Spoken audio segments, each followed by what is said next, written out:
Hey,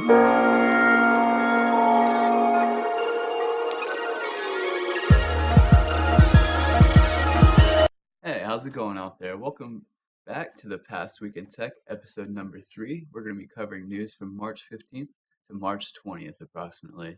The biggest headline I thought from last week was this one right here. Mars One finalist breaks silence, claims that this organization is a total scam. And his reasons for that, he has a few. One of them being that he has never met anyone in person from Mars One, and he is one of the finalists. They've only had Skype calls and emails back and forth. Another one is that they're asking finalists to donate any money they make from guest appearances to the cause. It's kind of weird for a project that's going to require so much money. What they're asking for is just a drop in the bucket, and it kind of sounds like they're just going to take the money and run. And also, he was saying that it's going to be another 100 years before the human race is ready to tackle anything like this. This is an article from TechSpot, and moving on with that subject, the CEO is defending these scam claims, and he's also the mission has been delayed until 2027, so it's going to be at least another 12 years before anything's happening like this.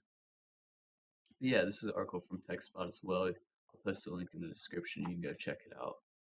Moving right along here, this is helpful news for fans of Lenovo, I suppose. Everyone heard about the big Superfish scandal going on where they were putting malware on people's computers, or shipping it with people's computers. And so Microsoft jumped in and some other people to help get rid of this.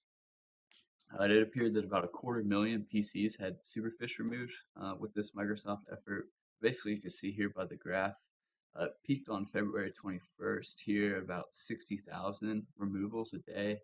And by about a week later, they had it practically to zero, which is really awesome. Lenovo released its own removal tool, and McAfee also had a removal for all that, which helped a lot. And moving on here, I thought this is an interesting article.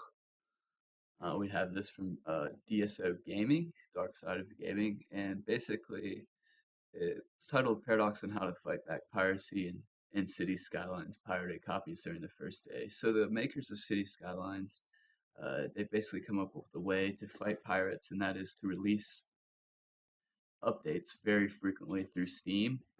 And their reason behind this is that pirates aren't going to want to update their game every time, and it's much more convenient to buy the game and use Steam instead. So they said this worked really well with their game Magica, and they had released 14 updates in 13 days, which is a lot. I can definitely see the inconvenience for pirates. So I'm curious, what do you think about this? Is this a good way or a bad way of dealing with piracy? And my main question is, should a game need so many updates right out of the gate? You'd think if you'd been working so hard on a game, you wouldn't need to update it. But if that's your reasoning for the pirates, then I guess it kind of makes sense. All right, moving along here. Here's a review of City Skylines. I thought you guys might find this interesting. I'll post a link in the description. It's a good review. This website usually has pretty decent and thorough reviews of the game. Alright, and some news for AMD about the 390X here on videocards.com. It's some performance leaks and some specification leaks. I believe I covered this before in one of the past episodes, but here's the new stuff. These are, some people think that AMD leaked these on purpose. It's hard to say really, but I'm just going to scroll through these here and you can see what the slides are saying. It's kind of hard with the watermarks right in the middle, but I'll also post a link of this in the description for you.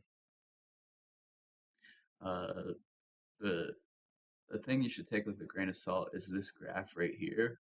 There's several things wrong with it. For one, it doesn't start at a central axis. It starts at 0.8. Also, this isn't labeled, so we have no idea what this means. But you can see some increases or whatever as you would expect.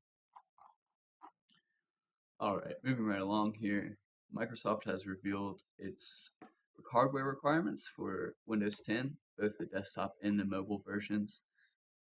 I'm not too interested in the mobile hardware requirements, so I'm going to scroll down here to the desktop minimums. If you're running 64-bit, which most people will, you're going to be looking at 2 gigs of RAM, which isn't that bad, and also 20 gigs of storage on your hard drive.